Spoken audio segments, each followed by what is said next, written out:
All right, so we saw a few guys get hit with the franchise tag this offseason. One of them was Jaguars star pass rusher Josh Allen, not to be confused with Bills quarterback Josh Allen.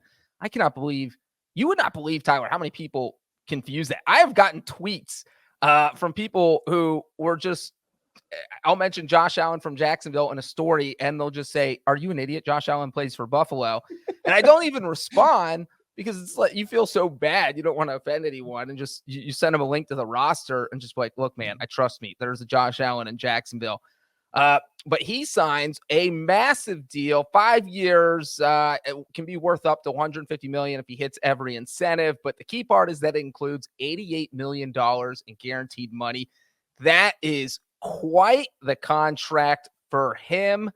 What do you think of this deal? Do you like it for Josh Allen? Do you like it for Jacksonville? I was going to say I feel bad for Josh Allen because he has the same name as the Buffalo Josh Allen. And when it's a quarterback, you're always going to, take second fiddle to that. But you just listed, what was it, 5 years, $150 million, $88 million guaranteed. Yeah, I don't feel bad for the Jacksonville Josh Allen. He's doing quite all right. And I think this is a good move for Jacksonville because they need to, he's coming off a 17.5 sack season, one of the better pass rushers in the NFL.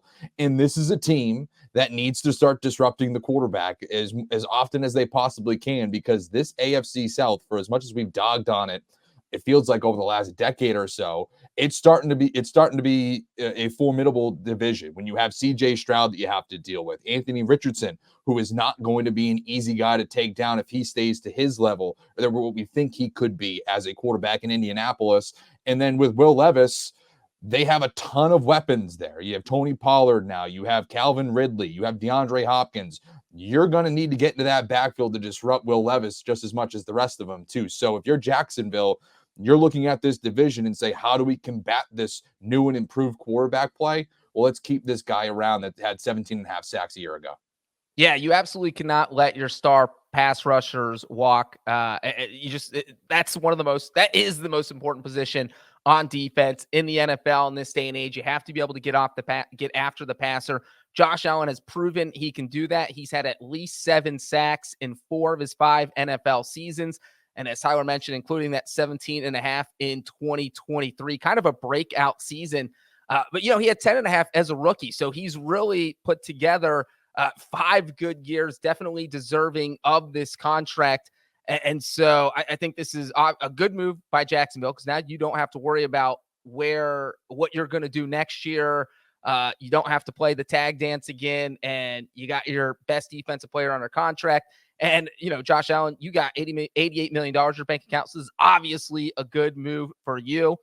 And one other thing that's confusing about him and Bills quarterback Josh Allen is that they were both 7th overall picks. Couldn't the other Josh Allen have been like an 8th overall pick? You have Bills Josh Allen, who was 7th overall in 2018, Jags Josh Allen, who was 7th overall in 2019.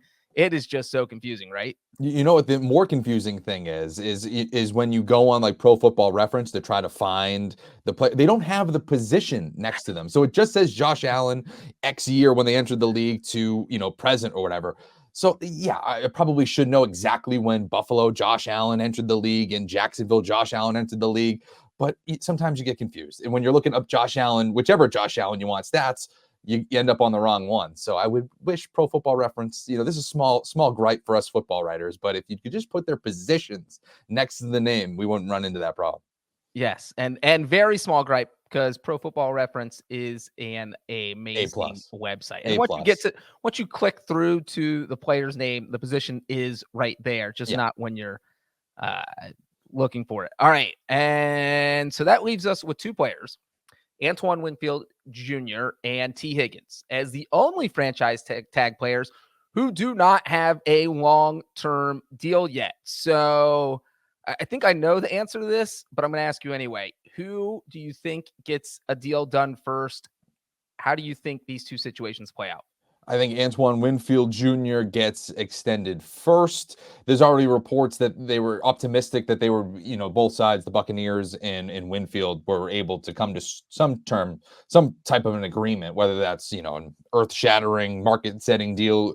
I guess that remains to be seen, but it feels like there's more momentum in that camp than there is with T. Higgins. I mean, you could speak to it a little bit more, but obviously the dude requested a trade. So it seems a little bit more tumultuous with him in Cincinnati. Now, I think the NFL draft is going to be really interesting because if these teams that want a wide receiver aren't able to get theirs, does that lead to a potential trade on day 2? And maybe that's, you were talking about a first round pick. Could that be a next year 2025 first round pick or something along those lines?